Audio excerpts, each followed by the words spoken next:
Hello friend, कैसे हैं आप सब। देखिए, ए स्टेट का एग्ज़ाम चल रहा है और इसमें जितना भी आर्ट ऑफ टीचिंग का क्वेश्चन है ना, वो सारा प्रीवियस ईयर का क्वेश्चन ही रिपीट कर रहा है। ठीक है। ए स्टेट में कितना क्वेश्चन पूछता है, तो ए स्टेट में टोटल 150 क्वेश्चन पूछता है। ठीक है, जिसमें 100 नंबर का आपका सब्जेक्ट स्पेसिफिक रहेगा। अगर आप मैथ से हैं तो आपका 100 नंबर क्वेश्चन मैथ से पूछेगा। अगर आप साइंस से हैं तो आपका 100 नंबर क्वेश्चन साइंस से पूछेगा। फिर जो 50 नंबर क्वेश्चन है, इसमें जो फर्दर अगर डिवाइड करें तो ये 30 नंबर और 20 नंबर। तो 30 नंबर में जो ये हो जाएगा art of teaching. Art of teaching पूछता है। और जो 20 नंबर है, इसमें जीके जीएस और मैथ पूछता है। ठीक है। मैं आपको थोड़ा सा स्ट्रक्चर बता दे रहा हूँ। जैसे कि अगर आपका ग्रेजुएशन जो है, आपका केमिस्ट्री ऑनर्स है या फिजिक्स है या आपका बायो है। अगर आपने केमिस्ट्री अब अगर आपका बीएससी में ग्रेजुएशन में केमिस्ट्री ऑनर्स है या फिजिक्स है या बायोलॉजी से किए हैं आप, तो आपका सब्सिडियरी जो होगा वो होगा फिजिक्स होगा और मैथ होगा। फिजिक्स वाले को जो जो ग्रेजुएशन जिसका ऑनर्स पेपर फिजिक्स है, उनका भी सब्सिडियरी क्या होगा, तो उनका केमिस्ट्री होगा और मैथ होगा। तो अगर मैथ होगा ना, तो आप जो 9th 10th में जो टीचर बनिएगा वो बनिएगा मैथ का बनिएगा। ठीक है। वही अगर अगर आप फिजिक्स की बात करें कि अगर आपका ऑनर्स पेपर फिजिक्स है, तो फिजिक्स वाले को भी 9th 10th में मैथ का ही टीचर बनना होगा। वही अगर हम बायोलॉजी का बात करें कि जिसका ग्रेजुएशन जो है बायो से लेके किए हैं, तो उनका जो सब्सिडरी में होगा या तो फिजिक्स होगा, केमिस्ट्री होगा, ठीक है, या जूलॉजी होगा। तो ये लोग जो टीचर बनेंगे वो बनेंगे साइंस के। 9th 10th में जो भी ये टीचर बनेंगे और जो एग्ज़ाम देंगे वो बनेंगे साइंस के। और इनका जो है 100 नंबर जो क्वेश्चन पूछेगा वो पूछेगा साइंस से। और बाकी ये दोनों फिजिक्स और केमिस्ट्री वाले की हम बात करें, तो इनका जो 100 नंबर का जो क्वेश्चन पूछेगा वो पूछेगा मैथ से। तो आप कंफ्यूज मत होइएगा। ठीक है। केमिस्ट्री ऑनर्स है, अगर फिजिक्स ऑनर्स है तो आपका जो है 9th 10th में मैथ्स है। अगर आपका सब्सिडरी में मैथ सब्जेक्ट है तो आप 9th 10th में मैथ के टीचर बनेंगे। वही अगर सब्सिडरी में सपोज आपका ऑनर्स पेपर बायो है, बायोलॉजी है, और सब्सिडरी में फिजिक्स है, चाहे केमिस्ट्री हो या जूलॉजी हो, तो आप जो है साइंस के टीचर बनेंगे। ओके। तो ये अब ध्यान रखिएगा। और मैंने ये बता ही दिया कि ए स्टेट में अच्छा 150 नंबर क्वेश्चन पूछता है, जिसमें 100 नंबर आपका जो सब्जेक्ट अगर मैथ के हैं तो आप मैथ का क्वेश्चन पूछेगा 100 नंबर का। अगर साइंस के हैं, अगर बायोलॉजी से आप किए हैं ग्रेजुएशन, तो आपका जो है 100 नंबर क्वेश्चन पूछेगा साइंस से। बाकी जो 50 नंबर ये क्वेश्चन है ना, ये सबके लिए कॉमन रहता है। आइदर आप मैथ के टीचर बने या साइंस के टीचर बने।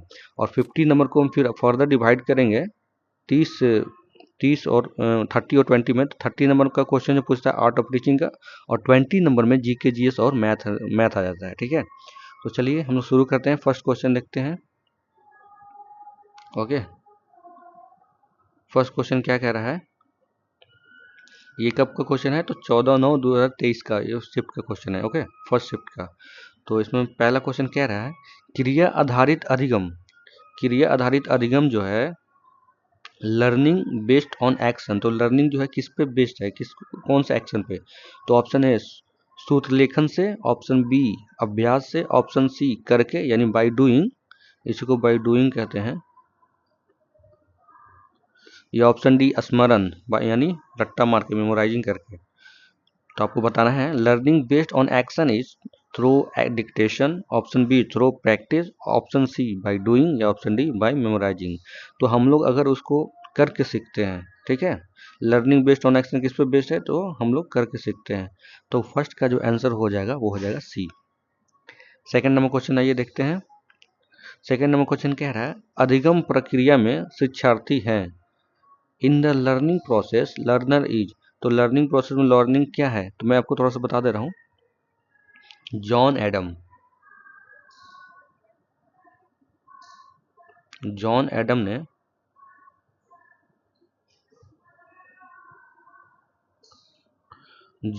ने कहा था, जस्ट अ सेकेंड,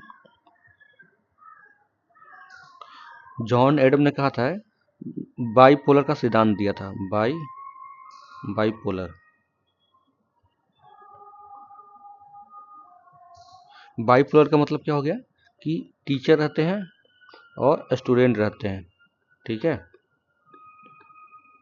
अगर हम क्लासरूम का बात करें तो एक टीचर रहता है, एक स्टूडेंट रहता है, लेकिन इनके बाद जो आए थे, एक आए थे जॉन डॉनी। इन्होंने ट्राईपोलर का सिद्धांत दिया था। ओके, और इन्होंने कहा था कि जैसे ट्रायंगल बना के कहा था, इसमें टीचर रहते हैं, स्टूडेंट रहते हैं और एक सिलेबस रहता है। यानी जिसके बारे में हम बात करेंगे, टीचर और स्टूडेंट तो एक साथ रहते हैं, लेकिन वो किसी टॉपिक पे बात करेंगे ना, किसी पार्टिकुलर सब्जेक्ट के बारे में बात करेंगे, तो वो है सिलेबस। ओके, तो सिलेबस के बारे में बात करते हैं तो जॉन डॉनी ने ट्राइपोलर का सिद्धांत दिया था। ये क्वेश्चन पूछा हुआ कि बाईपोलर का सिद्धांत किसके द्वारा दिया गया था, तो जॉन एडम के द्वारा दिया गया था। और ट्राइपोलर का जो सिद्धांत है वो जॉन डॉनी के द्वारा दिया गया था, और इसमें जो है टीचर, स्टूडेंट और सिलेबस, ठीक है, ये तीनों रहता है। और इसमें जो टीचर जो होता है ना, वो इंडिपेंडेंट होता है। इंडिपेंडेंट का मतलब टीचर निर्भर नहीं रहता है, टीचर स्वतंत्र रहता है, वो पढ़ाने के लिए कुछ भी पढ़ा सकता है। यानी जिस जो सिलेबस में लिखा हुआ है उसके अंदर वो कुछ भी पढ़ा सकता है। वही अगर हम स्टूडेंट की बात करें तो स्टूडेंट जो है डिपेंडेंट होता है। ये किस पे डिपेंडेंट होता है, तो टीचर पे डिपेंडेंट होगा। यानी जो टीचर पढ़ाएगा उसी पर डिपेंडेंट होगा, उसको पढ़ना पड़ेगा, ठीक है। तो यहाँ पे क्वेश्चन पूछ रहा है, in the learning process learner is, तो लर्नर जो इंडिपेंडेंट वेरिएबल होता है, ऑप्शन बी डिपेंडेंट वेरिएबल होता है, या ऑप्शन सी इंटरडिपेंडेंट वेरिएबल होता है, या option D none of the होता है। ऑप्शन हिंदी में देख लीजिए, अधिगम प्रक्रिया में शिक्षार्थी हैं, ऑप्शन ए स्वतंत्र चर, ऑप्शन बी आश्रित चर, ऑप्शन सी अंत आश्रित चर, या ऑप्शन डी इनमें से कोई नहीं। तो सेकंड का जो आंसर हो जाएगा डिपेंडेंट।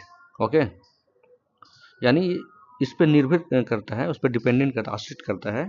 और सिलेबस जो है वो टीचर और स्टूडेंट को एक दूसरे से कनेक्ट करता है, यानी मीडिएटर का काम करता है।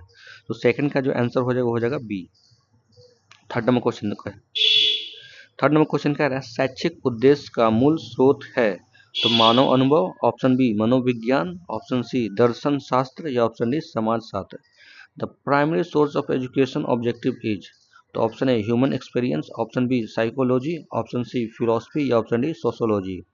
Primary source of education objective, यानी पहला जो है प्राथमिक उद्देश्य क्या है एजुकेशन ऑब्जेक्टिव, ठीक है। प्राइमरी सोर्स क्या है, तो human experience, option B psychology, option C philosophy, या ऑप्शन डी सोशोलॉजी, ठीक है।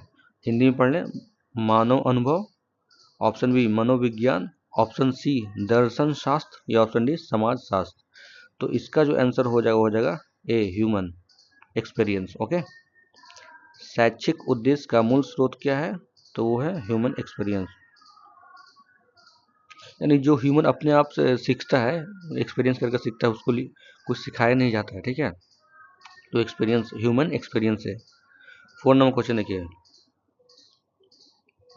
उद्देश्य उद्देश्य जो है ऑब्जेक्टिव कैन, तो ऑप्शन ए अमूर्त अवबोध सम्मिलित कर सकता है, ऑप्शन बी मापन से कठिन, ऑप्शन सी प्रशंसा सम्मिलित कर सकता है, या option D all of this.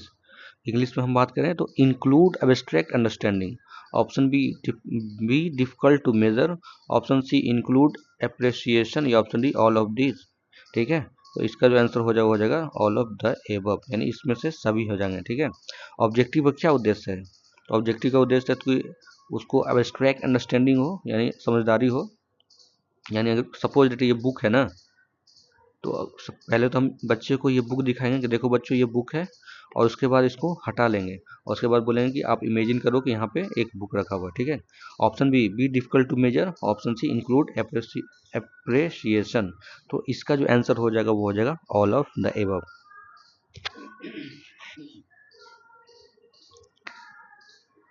5 number question देखिए, दर्शन शास्त्र का उपयोग शिक्षा में है, यानी use of philosophy in education is for, तो विषय वस्तु, ऑप्शन बी विधि चयन में, ऑप्शन सी उद्देश्य चयन में, ऑप्शन सी मूल्यांकन प्रक्रिया में, ठीक है।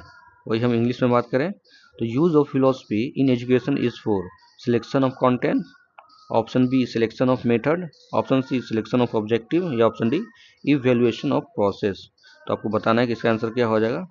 तो इसका जो आंसर हो जाएगा वो हो जाएगा selection of objective. Okay, philosophy का एजुकेशन में क्या यूज है, तो सिलेक्शन ऑफ ऑब्जेक्टिव यानी गिने चुने उद्देश्य को चयन करना। ठीक है, तो 5 का आंसर हो जाएगा वो हो जाएगा सी। 6 नंबर क्वेश्चन देखिए, पारंपरिक शिक्षण है तो क्या है, निगमन है, सम्मिश्रित है, खेल आधारित है, प्रयोगात्मक है। ट्रेडिशनल टीचिंग इज डिडक्टिव है, मिक्स्ड है, प्ले बेस्ड है, या एक्सपेरिमेंट है। तो ट्रेडिशनल जो टीचिंग है ना वो डिडक्टिव है। ओके, तो इसका जो आंसर हो जाएगा वो हो जाएगा ए। 6 का आंसर हो जाएगा वो हो जाएगा ए। 7 नंबर क्वेश्चन देखिए, एक अधिक संख्या वाली कक्षा में सबसे उपयोगी विधि है, most useful method in large scale. ठीक है, तो ऑप्शन ए वाद विवाद एवं विचार विमर्श, ऑप्शन बी दलगत कार्य, ऑप्शन सी व्याख्या, या ऑप्शन डी स्व अध्ययन। Option A debate and discussion, option B group work, option C lecture, या ऑप्शन सेल्फ स्टडी। तो इसका जो हो जाएगा क्लासरूम में क्या इंपॉर्टेंट हो सकता है, तो सबसे ज़्यादा जो है वो है लेक्चर यानी व्याख्यान। ओके, तो 7 का आंसर हो जाएगा सी लेक्चर। 8 नंबर क्वेश्चन देखिए, शिक्षण का लक्ष्य है, तो ऑप्शन ए सूचना प्रदान करना, छात्रों को क्रिया में शामिल करना, ऑप्शन सी ज्ञान अंतर्निविष्ट करना, ऑप्शन डी व्यवहार में वांछित बदलाव लाना।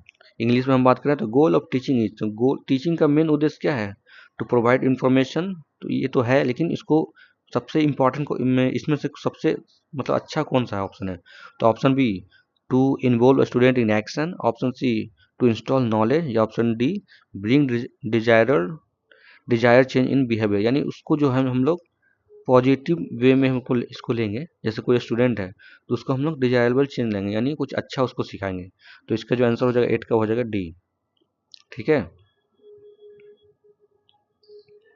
8 का डी हो जाएगा। 9 नंबर क्वेश्चन देखिए, बाल गृह पूर्व प्राथमिक विद्यालय की स्थापना की, who establish the kindergarten pre primary school. ये तो किसके द्वारा एस्टेब्लिश किया गया था, तो ऑप्शन ए पेस्टलॉजी, ऑप्शन बी फ्रेबल से, ऑप्शन सी मॉन्टेसरी, या ऑप्शन डी डीवी से।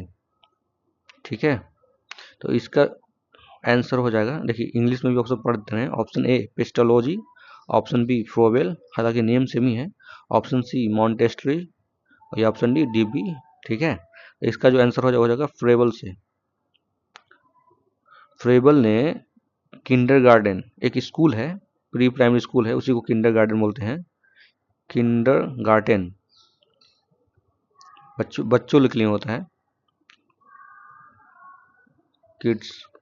Okay, kids school. ठीक है, किड स्कूल। नेक्स्ट क्वेश्चन देखते हैं, 30 नंबर क्वेश्चन देखिए, विश्लेषण रचना विकास कार्य कार्य कार्यान्वयन। ठीक है, मूल्यांकन, थोड़ा सा हिंदी प्रोनाउंसिएशन टफ है। ओके, तो इसका देख लीजिए, ऑप्शन देख लीजिए, Merrill model, option B ADDIE model, option C Bloom model, option C Gagne model. Analysis, design, development, implementation, evaluation.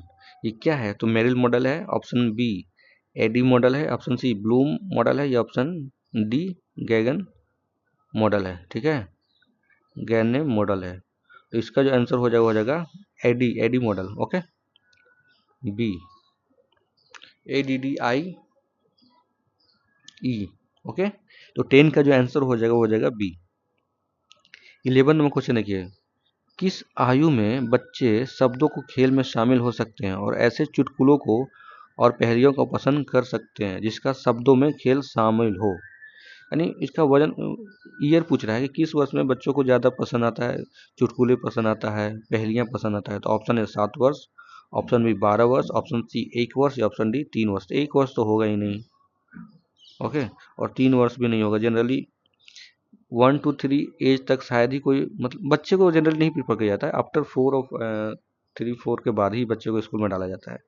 तो इसका जो आंसर हो जाएगा वो हो जाएगा 7 वर्ष, यानी 7 वर्ष में, 7वां वर्ष यानी 7th वर्ष में उनको चुटकुले और पहेलियां बहुत पसंद आने लगते हैं।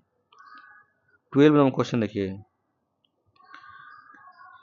कैरल गिलिगन ने कोलबर्ग के नैतिक विकास के सिद्धांत की आलोचना की है। Carol Gilligan criticise Kohlberg model development theory, यानी कोलनबर्ग जो है इनकी थ्योरी को किन्होंने क्रिटिसाइज किया है, आलोचना किया है, तो ये है कैरल गिलिगन। तो इसमें देख लीजिए कौन सा था वो। तो ऑप्शन है केस अध्ययन के अनुसंधान पद्धति के रूप में उपयोग करने के लिए, ऑप्शन बी सामाजिक संज्ञात्मक दृष्टिकोण से, ऑप्शन सी नारीवादी दृष्टिकोण से, या ऑप्शन डी आनुवांशिक कारकों को पर्याप्त महत्व न देने पर।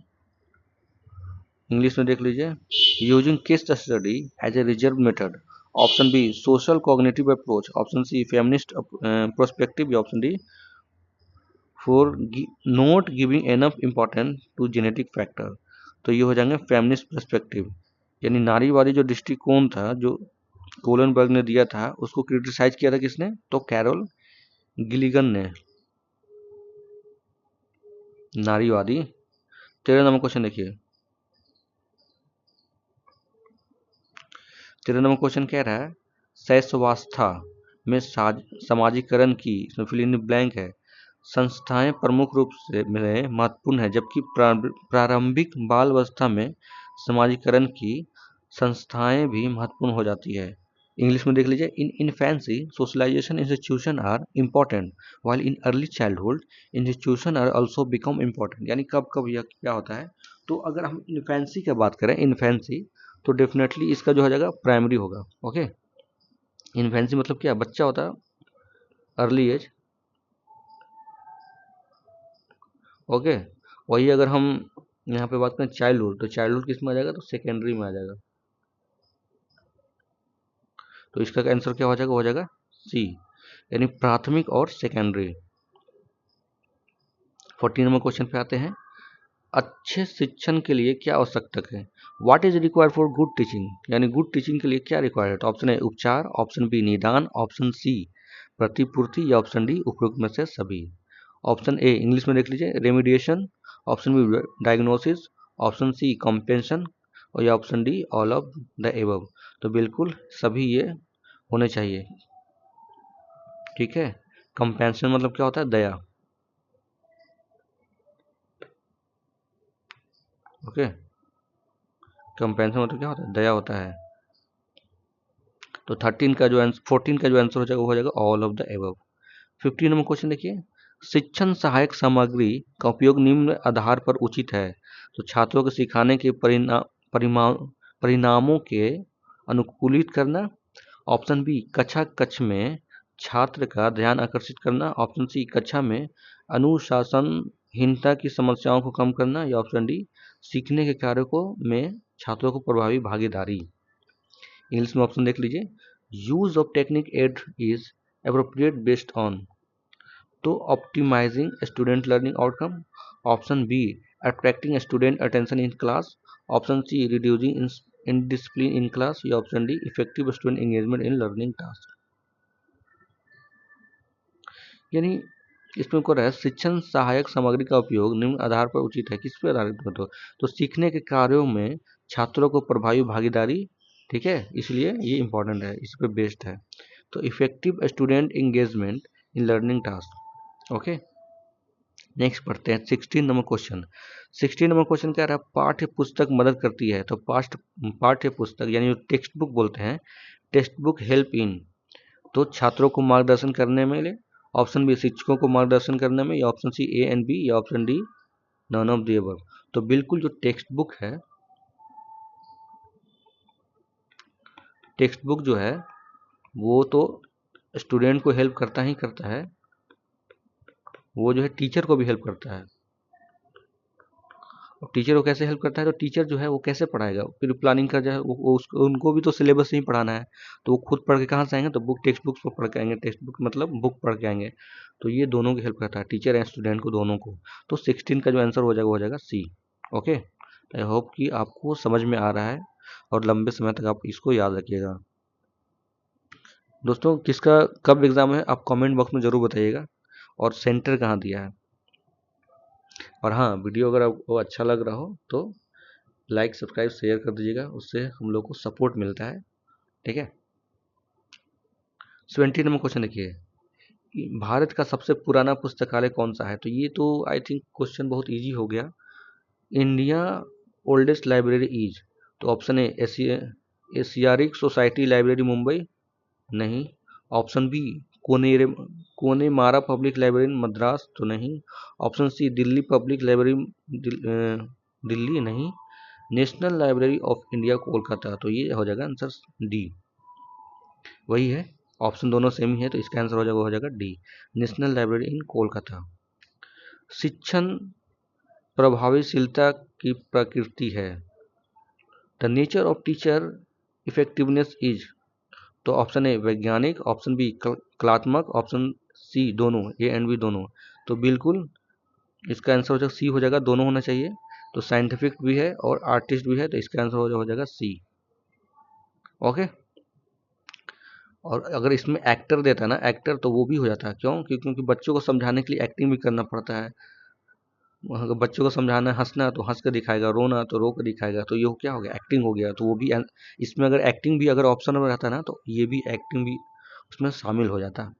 तो 18 का जो आंसर हो जाएगा सी।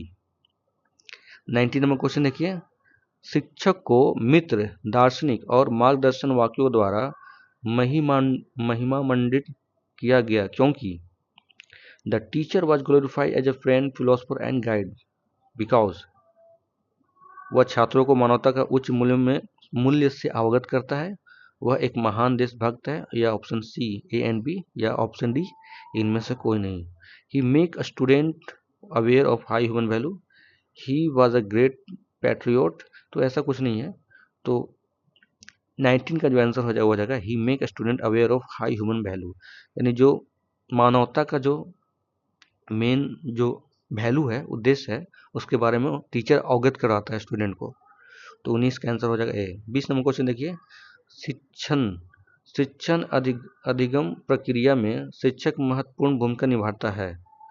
शिक्षण अधिगम प्रक्रिया में शिक्षक महत्वपूर्ण भूमिका निभाता है, तो सहायक के रूप में, सलाहकार के रूप में, सहभागी भागी के रूप में, या ऑप्शन डी इनमें से कोई नहीं। In the teaching learning process teacher plays an important role as, in the teaching learning process teacher play important role, तो option A assistant, option B adviser, या ऑप्शन सी पार्टिसिपेंट, या option D none of the above.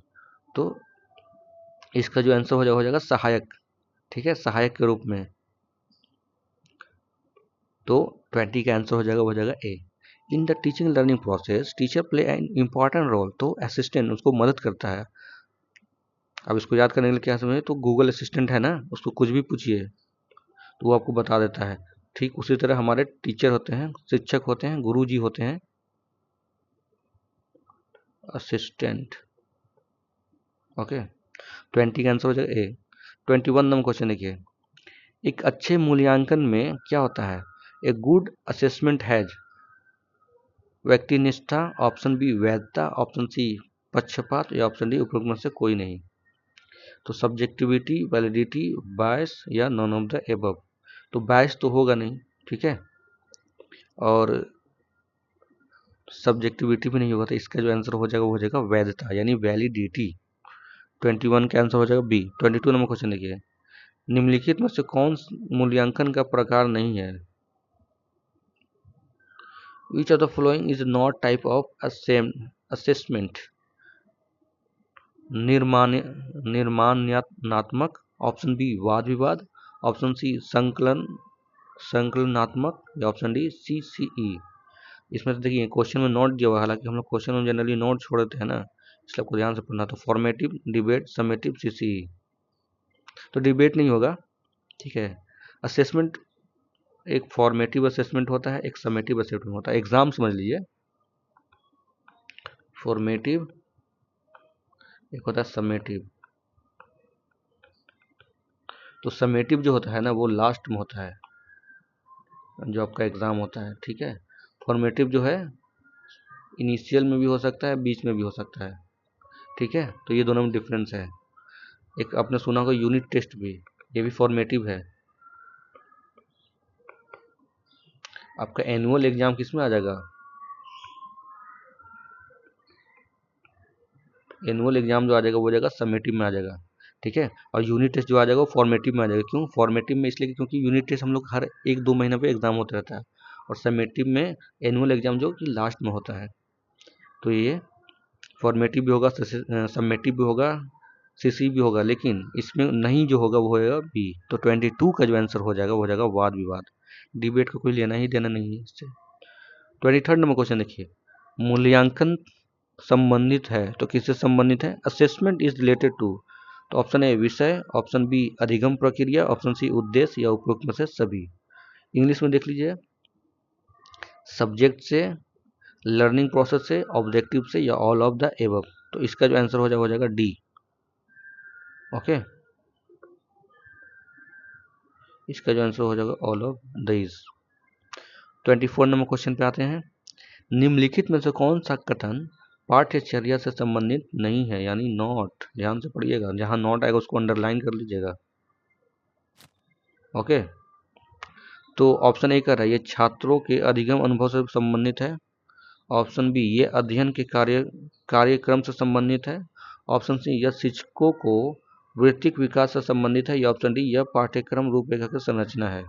English में देख लीजिए, which of the following statement is not related to curriculum. आपने एक curriculum पढ़ा होगा, एक को करिकुलम पढ़ा होगा, दोनों में थोड़ा सा अंतर है। करिकुलम में जो हम लोग पढ़ते हैं, ठीक है, जो सिलेबस है, जो टेक्स्ट बुक है, वो सब करिकुलम में आ जाता है। लेकिन को करिकुलम में क्या कहा कि पढ़ाई के साथ साथ खेल कूद भी। ओके, खेल कूद भी इसमें को करिकुलम में आ जाएगा। तो ऑप्शन देख लीजिए, क्वेश्चन कह रहा है which of the following statement is not related to curriculum. तो option A it related to student learning experience, option B it related to program study, option C it related to teacher vocation development, या option D it is the structure of syllabus. तो भाई इससे teacher से कोई लेना देना नहीं है, ये स्टूडेंट्स के ऊपर ये सब डिपेंडेंट है, यानी ये सब स्टूडेंट के आसपास ही घूम रहा है, उसका करेक्टरिस्टिक समझ लीजिए एक तरह से, गुण। ठीक है, तो करिकुलम किससे रिलेटेड है? तो स्टूडेंट से। को करिकुलम किससे रिलेटेड है? तो वो भी स्टूडेंट से ही। तो 24 का जो आंसर हो जाएगा वो हो जाएगा सी। 25 नंबर क्वेश्चन कह रहा है पाठ्यक्रम भाग्य है। पाठ्यक्रम किसका भाग है? इंग्लिश में देख लीजिए, ए पार्ट ऑफ करिकुलम इज। तो ऑप्शन है शिक्षण, ऑप्शन बी पाठ्यचर्या, ऑप्शन सी वर्ग कक्षा, या ऑप्शन डी समाज। ऑप्शन है टीचिंग, ऑप्शन बी करिकुलम, या ऑप्शन सी क्लासरूम, या ऑप्शन डी सोसाइटी। तो करिकुलम किससे रिलेटेड है? तो ऑब्वियसली करिकुलम दे रहा है तो करिकुलम से रिलेटेड होगा। पाठ्यक्रम किससे है? तो पाठ्यचर्या से रिलेटेड है। 26 नंबर क्वेश्चन देखिए, मोस्ले ने मानव अवस्थाओं को कितने भागों में बांटा था? तो ऑप्शन ए 3 भागों में, 5 भागों में, ऑप्शन सी 4 भाग में से, ऑप्शन डी 6 भागों में। ऑप्शन देख लीजिए, how many category did Maslow divide human need. तो option A 3, option B 5, option C 4, या ऑप्शन डी 6। तो ये हो जाएगा 5।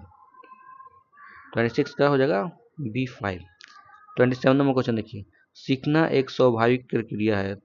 Learning is a natural activity. तो ऑप्शन ए जीवित प्राणी, ऑप्शन बी केवल लड़कों को, ऑप्शन सी केवल लड़की को, या ऑप्शन डी उपरोक्त में से सभी। देखिए जहाँ पे वनली वनली आएगा ना तो डेफिनेटली वो जो है गलत हो जाएगा। तो ये पहला ही क्वेश्चन हमारा था इस इस पीडीएफ का। हमारा पहला क्वेश्चन अगर देखिएगा फर्स्ट लेक्चर, तो फर्स्ट लेक्चर का फर्स्ट क्वेश्चन ये है, लिविंग बीइंग। ठीक है, तो learning is a natural ability activity जो है, तो जो भी इस अर्थ पे जीव जंतु हैं वो सबको सीखना है। 28 नंबर क्वेश्चन देख लीजिए,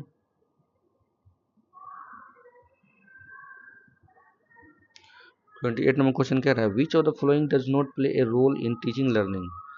तो कौन सा ऐसा है जो टीचिंग लर्निंग में इंपॉर्टेंट रोल प्ले नहीं करता है, यानी उसका इंपॉर्टेंट नहीं है। तो ऑप्शन है traditional classroom, option B teacher experience, option C learning experience, option D class based. Hindi में देख लीजिए, इनमें से कौन सा शिक्षण अधिगम में कोई भूमिका अदा नहीं करता है? तो प्रारंभिक वर्ग कक्षा शिक्षकों का अनुभव, ऑप्शन सी अधिगम अनुभव, या ऑप्शन डी जातिगत अनुभव। यार देखिए, टीचिंग लर्निंग में जहाँ डिस्क्रिमिनेशन का बात करेगा तो वहाँ वो ऑप्शन गलत हो जाएगा। यानी डिस्क्रिमिनेशन नहीं करना है, हम लोग को डेमोक्रेटिक फॉलो करना है, डेमोक्रेसी फॉलो करना है। यानी सभी को इक्वल समान, अगर कोई अपाहिज है यानी कोई डिसेबिलिटी है उसको अलग से टाइम देना है। ठीक है, तो ट्रेडिशनल क्लासरूम तो ये भी है, टीचर एक्सपीरियंस भी है, लर्निंग एक्सपीरियंस भी है, लेकिन कास्ट बेस्ड जो एक्सपीरियंस है ये नहीं हुआ है। तो हमारा जो आंसर हो जाएगा डी, 28 का डी।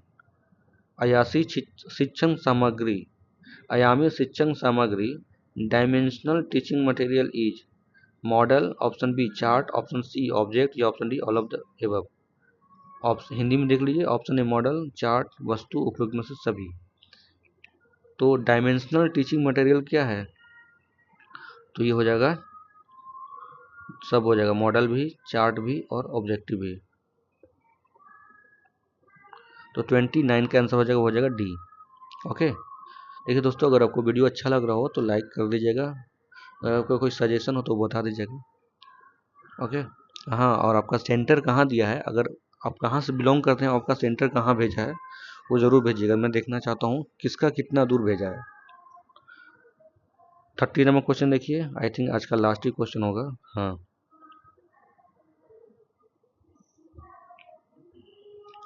30 नंबर क्वेश्चन कह रहा है हैड्स ऑन सीखना का अर्थ क्या है। इंग्लिश में बात करें, हैड्स ऑन लर्निंग मीन्स, तो ऑप्शन ए पूछताछ करने का सीखना, ऑप्शन बी करके सीखना, ऑप्शन सी अवलोकन सीख करके सीखना, या ऑप्शन डी उपयुक्त में से सभी। इंग्लिश में देख लीजिए, learning by inquiry, learning by doing, learning by observation, या option D all of the above. तो हैंड्स ऑन लर्निंग जो है वो है लर्निंग बाय डूइंग, करके सीखना जो है वो हैंड्स ऑन सीखना है। ठीक है, तो बस मिलते हैं नेक्स्ट वीडियो में। आज यहाँ तक क्वेश्चन हो चुका है। ये क्वेश्चन जो है 14/9/2023 का पूछा हुआ शिफ्ट का है, फर्स्ट शिफ्ट का। उसके बाद हम लोग 13/9/2023 का करेंगे। ठीक है ना, तो बस मिलते हैं नेक्स्ट वीडियो में। अगर आपको वीडियो अच्छा लगा हो तो लाइक सब्सक्राइब शेयर कर दीजिएगा। और हाँ, लूसेंट का मैंने ऑब्जेक्टिव क्वेश्चन करवा दिया हूँ, जितना पीवाईक्यू क्वेश्चन हो, चाहे स्टेट पीसीएस में पूछा हो, चाहे एसएससी, रेलवे, एनडीए और यूपीएससी क्वेश्चन, वो सब उसमें दिया हुआ है लूसेंट का ऑब्जेक्टिव में। तो आप वहाँ से जाके चेक कर सकते हैं प्लेलिस्ट में। All the best, thank you, have a nice day.